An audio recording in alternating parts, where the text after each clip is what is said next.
Hey YouTube friends, it has absolutely been one of those weeks since my last video, but in the best possible way. Well, with regards to my plants anyway. Who would have known that along with that beautiful $20 Hoya that I was picking up from my friend's house this week, that is absolutely spectacular by the way, I was going to end up with another 8 plants in my collection this week, which, as you know, the 1 in 1 out rule. So it has been a bit of planty chaos here this week, but that can be for next week's video when we do my June planty update. In today's video, I just want to share with you those 9 plants that I ended up getting. One of them was curbside, 2 of them were from my planty friend, and the rest of them, some of them rescues and also giveaways from a neighbour who is moving house. So 9 plants in total that we're going to talk about today. And let me just think. So 3 of them are really big, and so we'll have to rely on some B-roll up here, but the other 6 are actually reasonably sized enough. I'll be able to bring them in here and talk to you about them. Just feel so lucky having these 9 additional and beautiful plants turn up in my collection this week, and I absolutely can't wait to share each of them with you. Just quickly, if we haven't met before, hey, I'm Mel. After some medical complications a few years ago, I found myself needing to retire from a career that I absolutely love. However, fast forward to today and I'm proud plant mum to over 150 plants. This channel is all about bringing you along on my planting journey, mistakes and all, and hopefully giving you a bucket load of tips and tricks along the way so that you can bring some more greenery and calm into your home as well. So grab yourself a warm drink, get comfy, and let's talk about plants. So I thought let's start with the Hoya because that was a plant that we talked about in last week's video, and she is here and she is even more spectacular in real life than I got from any of those photos that my friend had sent me. She's one of the 3 plants that is just so big I can't bring her in here, so we're going to have to rely on B-roll, unfortunately.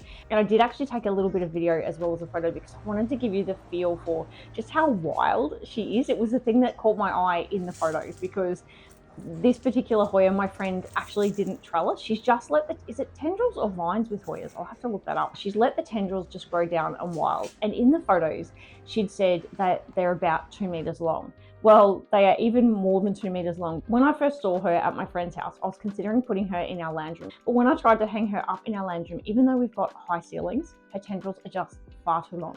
So she has ended up, as you can see from the photos, on our front patio. And I am absolutely delighted because she can be her full wildest self without any restrictions like she would have had to be in the lounge room. As you walk through our front gate, she is what greets you. And I actually think that she's helped finish that little front patio area that I've been slowly working on. I think a few videos ago now I talked to you about it's there but it's not quite there. Now that Chrissy's beautiful Hoya is hanging up, it's really completed the look of the front patio. I love how the area feels now, so I don't feel like I need to rush to change it anytime soon. Apart from painting that big grey pot, it is still annoying me. Watch this space for the grey pot because it will definitely be changing colour, particularly now that I'm feeling really happy about the rest of the space. And I don't know also if you can see from the photos, see that swing? One of my friends made it. She made it for herself a few months ago, maybe even a year ago now. I think she was saying she wasn't using it. And she said, Mel, would you like a swing? And of course, it's not something I would ever go and buy myself. I was like, absolutely. I knew exactly where it could go. I don't see myself using it a lot, but I don't know. I think it adds to the coziness of the front patio. I have actually had a cup of tea or 2 or maybe 3 sitting on that swing as the sun goes down of an afternoon. The reason we built that front patio is that's where we can watch the sunset from. So it's a pretty relaxing way to watch the sunset, surrounded by plants on my new boho swing. With the dogs playing in the front yard, of course, just looking a little like a dirt patch, which you can also probably see from the photos now that it's winter. So 2 big dogs, winter, we've had so much rain and so little sun. Yeah, we don't have very much grass in our front yard at the moment at all. So this was the second plant that I ended up getting from Chrissy. So for anyone who had a chance to watch last week's video, I mentioned that my friend was doing a mental health clean out. She just felt like she was getting too many plants in her collection and she needed to get rid of a few. So this one also popped up in her photos. And firstly, the photos did not do it justice. Secondly, I was trying to be good. I have a lot of plants already and I've got that 1 in 1 out rule. So for every plant I bring in, I need to get rid of one. But when I saw it in real life and when she looked at me and said, Mel, this is a sentimental plant. It's one I've had in my collection for a very long time. And I know how much you love Sansevieria. I'd really love you to have it. And luckily I did have a spot in mind. So this is sitting on the ladder in our lounge room that was working, but it wasn't quite there. I had a ZZ plant where I used to put this. And you know, you guys know, I love ZZ plants, but there's something about this guy that has just completely finished the top of the ladder. I said yes, of course I was going to take it when she wanted me to. I tried to offer Chrissy more money for it because it was one of the plants she was going to put on Facebook Marketplace. And she said, absolutely, do not give me any money for it. So when I said that I got all the plants that I'm about to show you for $20, it is true because I was only going to pay $20 for the Hoya. But when I turned up and I saw that amazing plant that I've just shared with you guys, I said to Chrissy, there is no way I'm taking this off your hands for $20. So I ended up giving her $40. I put it under her tea so she couldn't say no. Have you guys seen these tubular, I call them Sansevierias. I know they're Dracaenas now. They're tubular because they literally have these round leaves. And I don't know, there's just something, you know, I talk about the wildness of the Hoya. This is wild as well, and I just love it. I had the ZZ in this basket and I liked it, but I love this guy. It just feels like this pot plant combo was meant to be. So excited to bring this into my collection. So I've had to make some pretty difficult planting decisions this week, and there'll be a number of plants going to Plant Club, which is only on Saturday, which, by the way, guys, how is it the 1st of July already? I feel like June's Plant Club was only last weekend. It has already been, well, almost a month because it's on Saturday. Seriously, I blinked and it's the 1st of July. So the next 3 plants that I have to show you guys, I've put them all up on our entry wall. And this one is a bit of a wild card, I guess. It's a lipstick plant. Look at the colors on the back of the leaves. And theoretically, I should absolutely love them because they do have that darkness about them, you know, that little bit of dark leaf energy. But it's not a plant that's ever stopped me at the tracks in the nursery or if I've ever seen them on YouTube. But when I saw it, I had to take it, and I have actually split it in 2. So the plant was quite big and unhealthy. It was absolutely covered in mealybugs. So to give it the best chance, I've split it in 2. The other one is actually on a ladder in the lounge room with the tubular Sansevieria that I just showed you. And it's in a pot that my beautiful friend gave me on Friday. I'll put a picture up here for you guys because I don't want to pick it up because I've actually blue tacked the bottom of it because it's on the ladder and the ladder rungs are always on an angle. Any of my plants that are on there in ceramic or glass, I always blue tack the bottom, so I don't want to move it. But she gave me this beautiful blue pot, which I hope editing Mel is showing you here, that says something about plants are my soil mates. I thought it was so cute. And I love that color blue. So the other one's sitting in that pot. And how I ended up with this plant was when I was at Chrissy's picking up the Hoya and the snake plant, she said to me, oh, do you remember that my neighbor is moving? And it was giving me a whole heap of his plants. I can't take them all because I'm trying to do a plant clean out, but also I put some aside that I thought you would love. So this wasn't in that pile because she knows I've never really gone for this plant, but it was sort of off to the side. And as I said, covered in mealybugs. It looked so sick and so unhealthy. I couldn't help myself, of course. I'm like, I need to take that one too, which surprised both of us. You can see all the bare branches. I did my very harsh treatment. I cut every single leaf off, every single branch off that even looked like it had mealybugs on it. It has been hosed, it has been sprayed with neem oil because I've got so many plants at the moment. I've actually even had to bring some of my patio plants in here because I've turned the grow light off for filming, but there's a grow light in here and also in front of you. Because we've had so much rain, it's been so overcast and cloudy. Some of my patio plants for the first time ever are actually struggling. And long story short, I don't have room to quarantine plants. So I'm like, it's coming into my collection, whether I like it or not. I'll keep spraying it. I'll keep an eye on the plants around me to make sure that they're not getting introduced. But it'll be a good 3 or 4 weeks before I can totally breathe a sigh of relief that I haven't spread mealybugs through my entire entry wall. But guys, I am actually loving this plant. I'm loving the extra pop of dark color that it's giving my entry wall. And in both spots where I put these plants, I had actually been looking for plants that would fit in a location that weren't as light hungry. My friend Chrissy, who grows these a lot, says actually I'm giving them more light than what she gives hers at her house. So I've got high hopes and I'm just enjoying the contrast to some of the other plants that I've got on the wall. And yep, here we go again, talking about Epipremnums on my channel. Of course, I could not say no to these. There were 3 big outdoor pots. You know the ones that have the core lining? It's the metal half moon shape planter with that core lining. So there were 3 Epipremnum plants in each of those. There were 2 more plain, less variegated types, and then this type. And so I've combined the 2 plain ones into a pot that I'll show you next. And because I'm bringing them indoors, I've actually cleaned off the core and the wire and I'll take them to Plant Club. This guy's just been repotted. It's going okay, but you can definitely tell it's just had a repot. It's not as happy with me as it was. Look at the colors though. Of course I couldn't say no to this. None of my current Epipremnums have exactly this variegation on them. So technically, it's different to the ones that I've got. All right, I'll go and grab the next Epipremnum. OMG, look at this. I'm standing on my tiptoes and I don't know if I can still show you how long this is. So these are the two. So these were in two separate pots and I've just combined them into one.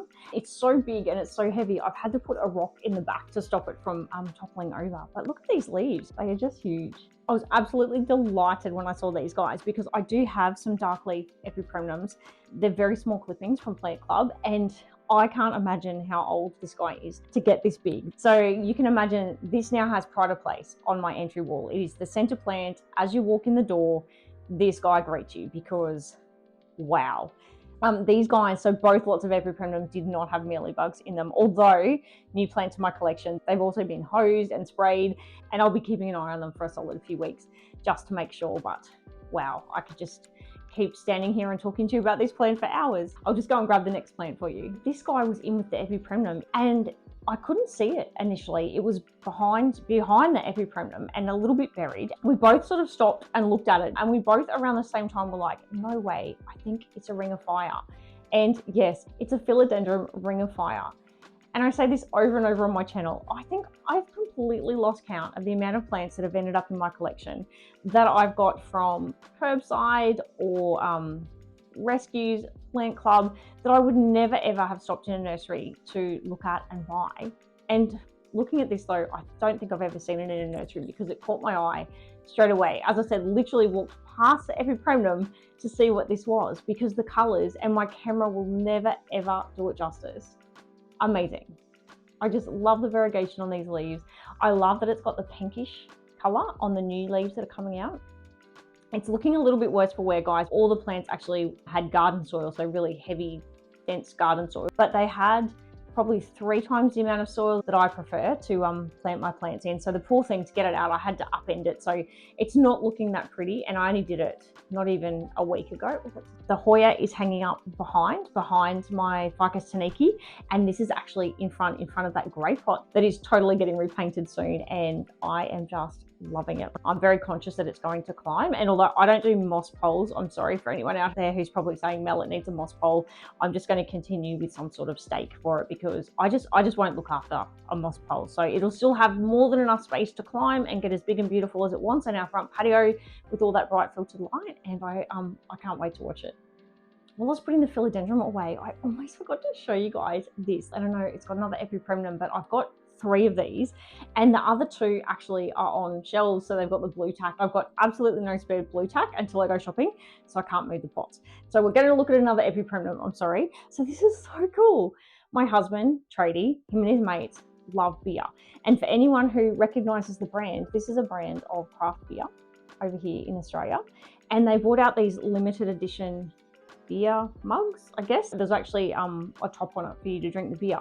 They kept all of them for me, and then my husband, being a tiler, has got one of his tiling grinders and has actually cut the top off for me. This one's not been sanded down, but it's still not sharp. The other 2 he's already sanded down for me, and he said, Mel, we made these for you. So him and his tradie mate, who's been drinking the stone and wood, said because we knew that they'd be great plant pots for you. I just thought that was so lovely.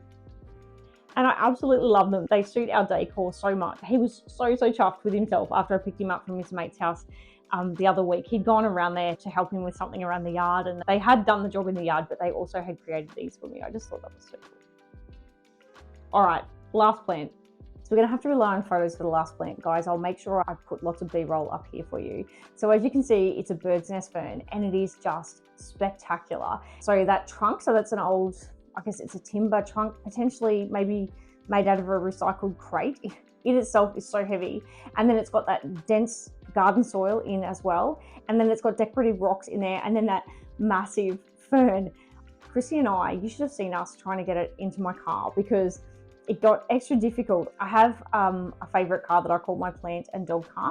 It's a hatchback, but the boot is not working at the moment. We had to put the back seats down and then try and get it in through the side door. It was hilarious. I was sure that Chrissy was going to end up, she got in the car and then we sort of dragged it towards her, and I was sure that Chrissy was going to end up squashed by this plant. But anyway, we managed to do it.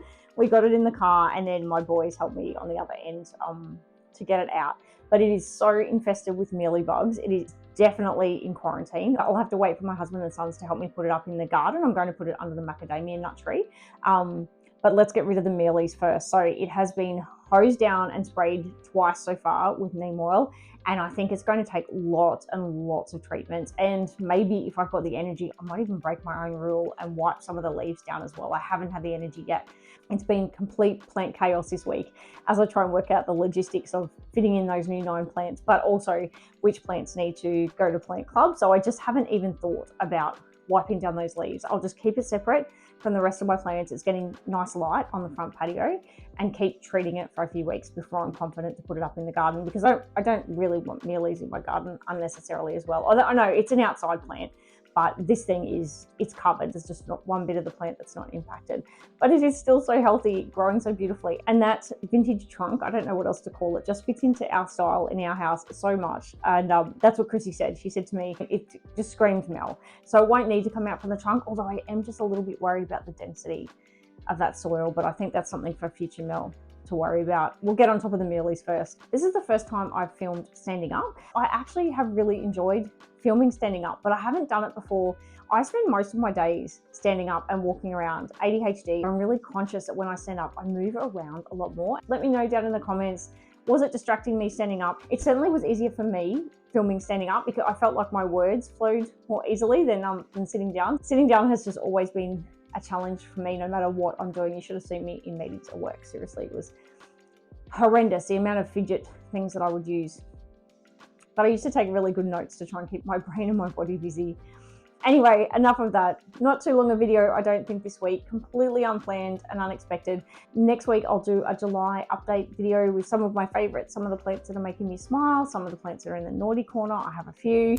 So was anyone else thinking after I finished on the fern, Mel, you said 9 plants and that was only 8? And also you said there were 3 big plants and you've only shown us 2. I really wish I was thinking the same thing. That's what I absolutely get for not counting as I went, because now if I thought the other bit of the video was unplanned, this is really unplanned. Once again, it's the afternoon when I'm filming, which seems to be completely my routine for you guys. The sun is behind me, so I don't actually know how editing Mel is going to deal with this, but I've completely packed up my setup. How did I forget this plant? Because this plant was the biggest surprise out of all of them. I've been pretty lucky with curbside finds over the years. I think my best curbside find to date is definitely my African milk tree that's beside us. But this is probably up there with my second best find. Let me see if I can move the camera for you. It is so big. So I'm sitting in front of it. Look at this. So for anyone who hasn't seen one before, that is a desert rose. Oh my goodness. I was literally driving down the main road right near our house and spotted this thing. It was in a pot probably 2 or 3 times the size that it needed to be, also full of really dense garden soil. Me trying to get it into the back of my car. Luckily this time I did have our 4-wheel drive, so I'd had a tray, because there's no way I could have got it in the back of my plant and dog car. I'm struggling to get it up in the tray, and the owner actually came out and said, "Oh, do you want a hand with that?" I said, "No, it's right. It's okay, mate. I wrangle plants all the time." And so lucky, it was actually really easy to repot. I put it into, I think that's about a 40 centimeter pot compared to, I think it was in like a 60 or 70 centimeter pot. It was absolutely huge, but it hadn't actually rooted in there well at all. There was so much excess soil, I literally was able to pull it out. And so it has pride of place in our lounge room. I hadn't planned on putting a plant in this corner. I've got my beautiful Ripsalis above us that you can see. They love it because it gets filtered morning and afternoon sun. But this is where we normally put our Christmas tree. And every year, if I have a plant in the corner, although it is a prime light spot for our house, it is a pain to try and find a spot for that plant, whatever plant it is, at Christmas time. So I thought I'll give it a go in the corner. We'll see how it goes. We'll deal with Christmas when it comes, which, by the way, it's July. It is coming so fast. If I stood up, it is about my chest height. I'm not a tall person. I'm about 160 centimeters, but even still, this thing is chest height. It is huge, even with the repotting. And I can't believe that this is my second amazing plant that I've got curbside. When I read about these guys, I've never had a desert rose before, and they just produce the most beautiful flowers. For anyone who hasn't seen, I'll make sure I put some B-roll up here for you of what these guys look like when they flower. They're just absolutely beautiful. It's probably, once again, not a plant that I would have gone out and bought, but for curbside. And also the really cool thing is, when the guy came out, I double checked with him and said, "Are you sure you're getting rid of this?" And he said, "We just want it to go to a good home. We just don't have enough light. We don't have enough time to look after after it. And I explained who I was. I said, oh, Mel, crazy plant person, run the local plant club. It will absolutely be in a very good home. And I was actually able to ask him, what positions in your house have you tried? So I could get a bit of an idea of what didn't work. So long story short, when I did the research, this really is the only spot in our home that gets enough light without having to use grow lights somewhere. Apparently, according to the internet, they need a solid 6 hours per day. So fingers crossed this is its happy place, because I really don't have a spot in the house for it due to its size. But also, if I try and move it anywhere, I'm going to need some more grow lights. And seriously, I have an excessive amount of grow lights to start with. I'm recording this part again without a microphone, so I'm not sure how the sound is going to sound. I'm sorry, guys, but I figure it's going to be better than my dog's barking in the background. When I started filming this earlier, someone arrived at the front door and the barking was very loud. So I figured you'd appreciate maybe a little bit of blurriness in my sound. But no dogs barking. What I was trying to show you here is, see how the desert rose is leaning. My theory is the old owner told me that they just felt as though they didn't have enough light for this plant. It's never flowered for them. They'd had it for a few years. I'm hoping that that lean was just because it was reaching towards the light. So my theory is, and we'll see if I'm right, light comes through this window and this window. So I'm hoping over time the plant will actually straighten up back towards the light, but I guess time will tell, and I will just keep taking photos for you guys and giving you updates. Look at this, guys. Just love this new plant. And wouldn't it be lovely too if it actually does get enough light that it might even flower for me? Although I've heard inside is a little bit harder than outside. So guys, that was actually the 9th plant. We've made it through to 9 plants, and you got to see my beautiful new desert rose as well. How exciting. I can't believe it. And I almost totally forgot to tell you, I've made it to 200 subscribers. I am absolutely delighted, so grateful. I never ever thought my channel would get to 200 subscribers. That's hard to say. Why am I having trouble saying that? Thank you for anyone who's subscribed to this channel. Thank you so much for hanging in with me and spending your time with me and watching my videos through to the end. Whatever you're doing this week, I hope you have an absolutely wonderful and planty week. And until my next video, guys, remember, you've totally got this.